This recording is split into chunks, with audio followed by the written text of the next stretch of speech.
काल से करना है। जैसे ही रुक्मणी ने इस बात को सुना है, भगवान के 5 भक्त हो चुके थे।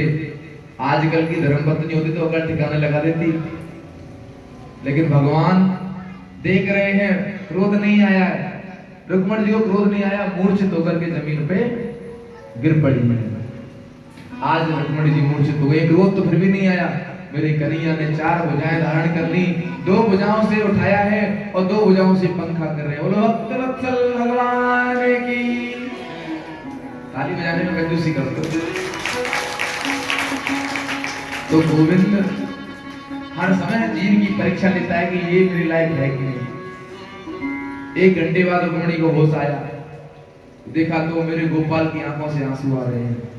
रुक्मणी बोली, रुक्मणी से भगवान बोले, देवी बुरा मत मानना, बचपन से थोड़ा विनोदी स्वभाव का रहा हूं ना, बचपन से हंसी मजाक करने की आदत है, तो इस वजह से थोड़ा मैंने हास्य विरोध आपसे कर लिया। आपके चेहरे पे देवी क्रोध नहीं देखा, इसलिए मन में विचार आया कि कुछ अटपटी बात कही जाए। रुक्मणी जी ने कहा, आपने कुछ भी गलत नहीं कहा गोविंद, आपने कहा कि सच में कहा है कि मेरा आपका तो कोई मेल ही नहीं है। कहा मैं प्रकृति से आबद्ध एक नारी, और कहा प्रकृति से परे आप प्राण पुरुषोत्तम, आपका मेरा मेल तो है ही नहीं। दूसरी बार आपने कहा कि मेरे माता का पता नहीं, पिता का पता नहीं। भगवान कह रहे थे ना। रुक्मणी जी बोली, मैं पूछती हूँ आपके माता पिता होते हैं क्या? आप तो जगत पिता हो, आप तो जगदीश्वर हो। तीसरी बात आपने कही कि बड़े बड़े राजा के डर से मैं समुद्र में रहता हूं, मैं डरपोक हूं। तो रुक्मणी कह रही है कि सत्यम भयादेव गुणभ्य उरुक्रमांत सेते समुद्र उर्वक्त नामत्र आत्मा। जिस हृदय में अविद्या, अस्मिता, राग, देश, अभिनिवेश ये शत्रु बैठे हैं, उस हृदय में आप कभी वास नहीं कर सकते। जिस हृदय में अभिमान बैठा हो, उस हृदय में आप कभी भी वास नहीं कर सकते। आप तो आत्मा रूपी समुद्र में वास करते हो। चौथी बात आपने कहा मैं काला हूं, काले से तुमने विवाह क्यों किया काले से? तो रुक्मणी जी बोली, महाराज काले हो तो कमाल करते हो, अगर गोरे होते तो क्या होता कि नंदलाल अगर तुम होते लली तो गले कट जाते करोड़न के। ये तो आप भला करो कि आप लाला हो, अगर आप लाली होते तो पता नहीं कितने राजकुमार आपको पाने के लिए आपस में लड़के मर जाते। गोविंद ये तो आप लाला हो, भगवान की कृपा है। बड़ा सुंदर ब्रज में भाव है। हमारे बिहारी जी को एक बार गोपी भी बनाया जाता है, साड़ी भी पहनाई जाती है, रथ भी लगाई जाती है। आज रुक्मणी बोली, मेरे को आपने, आप दुनिया के सबसे बड़े धनी हो। सबसे बड़ा धनी कौन है? जिसके पास राम नाम का धन है, कृष्ण नाम का धन है। कि कबीरा सब जग निर्धना, धनवंता नहीं कोई, धनवंता सोई जानियो, जके राम नाम धन होय। संसार में सबसे बड़ा धनी संत वो है जिसके पास आपके राम नाम का धन है। मीरा भी कहती है, आयो जी मैंने राम रतन धन पाया। भगवान का नाम ये कभी खर्च नहीं होता, ये तो बढ़ता चला जाता है महाराज। ये ऐसा रत्न है, ना तो चोर ले सकता है, ना कोई लूट सकता है। जितना खर्च करोगे उतना बढ़ता चले जाएगा। इसको खर्च करने की कोशिश किया करो। भगवान का जितना नाम लोगे उतना ये बढ़ता चला जाएगा। तो प्रेम से बोलो के बिहारी लाल की जय। रुक्मणी जी कहती है, संतों के पास आपके नाम का खजाना है, आपके नाम का भंडार है। संतन के संग लाग रे तेरी अच्छी बनेगी, संतन के संग लाग रे तेरी अच्छी बनेगी। संतन के संग लाग रे तेरी अच्छी बनेगी, संतन के संग लाग रे तेरी अच्छी बनेगी। अच्छी बनेगी तेरी किस्मत जगेगी, अच्छी बनेगी तेरी किस्मत जगेगी। अच्छी बनेगी तेरी बिगड़ी बनेगी, अच्छी बनेगी तेरी बिगड़ी बनेगी। होगा तेरा बड़ा भाग रे तेरी अच्छी बनेगी। संतन के संग लाग रे तेरी अच्छी बनेगी। जो संतों का संग करता है भगवान उसकी सहायता हमेशा करते हैं। मोहन सामे बहुत दिन सोए, मोहन सामे बहुत दिन सोए। मोह लोभ लालच आदि में सोते सोते प्रभु बहुत समय हमने गुजार दिया, हमारी आधी उम्र निकल गई। मोहन सामे बहुत दिन सोए, मोहन सामे बहुत दिन सोए। जाग सके तो जाग रे तेरी अच्छी बनेगी।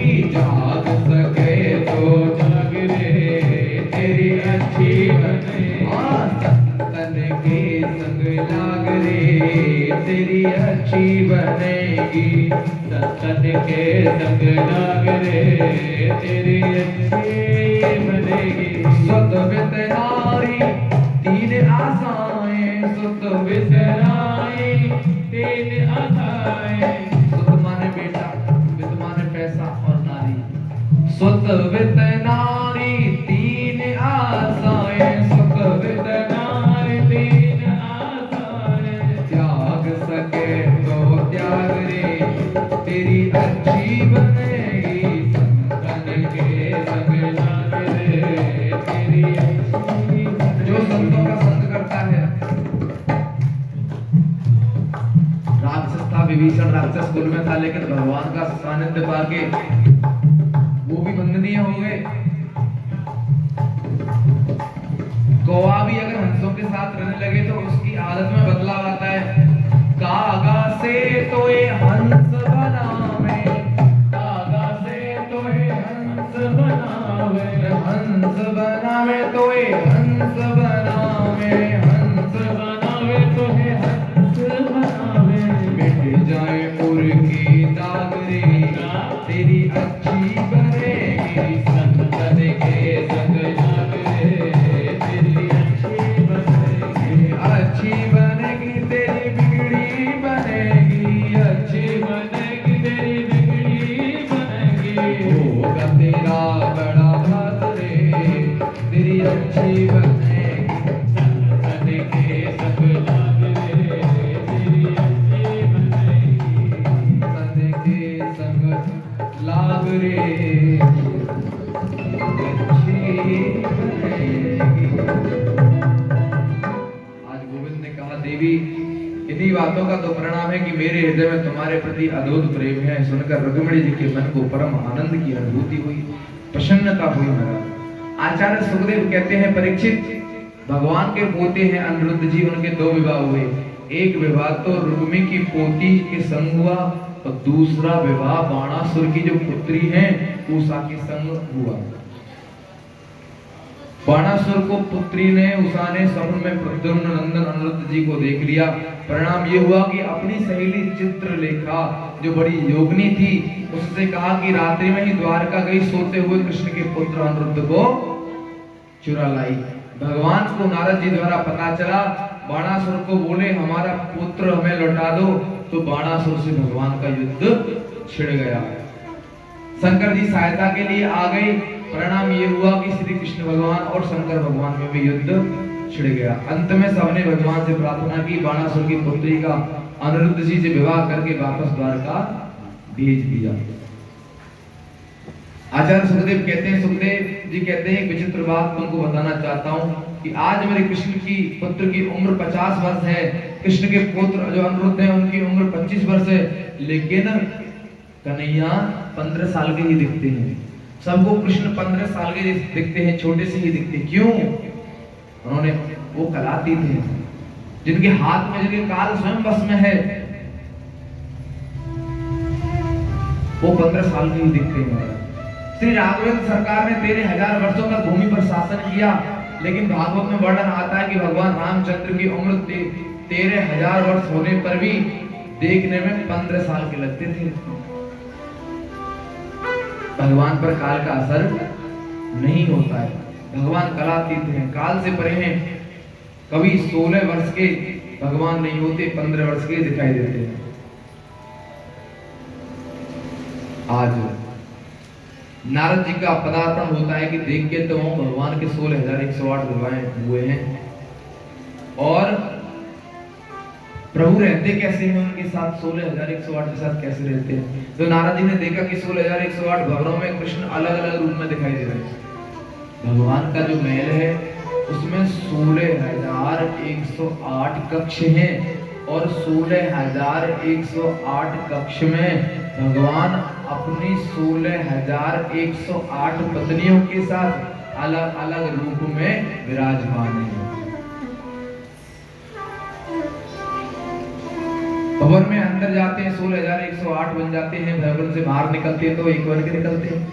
जब कन्हैया महल में अंदर प्रवेश करते हैं, घुसते हैं, तो 16,108 हो जाते हैं, और जब महल से बाहर निकलते हैं, कहीं जाना होता है तो एक हो जाते हैं, एक दिखते हैं। भगवान तो भगवान ही है, सबके साथ है। आप ये ना समझेंगे ये पूजा कर रही है तो एक ही भगवान है, मेरी ना है। भगवान तो आपके भी हैं, इनके भी हैं, उनके भी हैं, सबके हमारे हैं। अच्छा, एक बात तो कन्फर्म है कि जीव के अंदर परमात्मा का वास है, और इस सृष्टि में इतने जीव हैं तो इतने भगवान तो कन्फर्म है ना, लेकिन हम पहचान नहीं पाते। आज नारद जी ने देखा भगवान अलग अलग रूप में विराजमान है। किसी कक्ष में भगवान अपने बेटों को धनुर्विद्या सिखा रहे हैं, किसी में संगीत विद्या सिखा रहे हैं, किसी में योग सिखा रहे हैं, किसी में ध्यान सिखा रहे हैं, किसी में तप सिखा रहे हैं। सभी कक्ष में अपने अपने बच्चों को शिक्षा दे रहे हैं ठाकुर जी। बोलिए बाल कृष्ण भगवान की, श्रीमद् भागवत महापुराण की।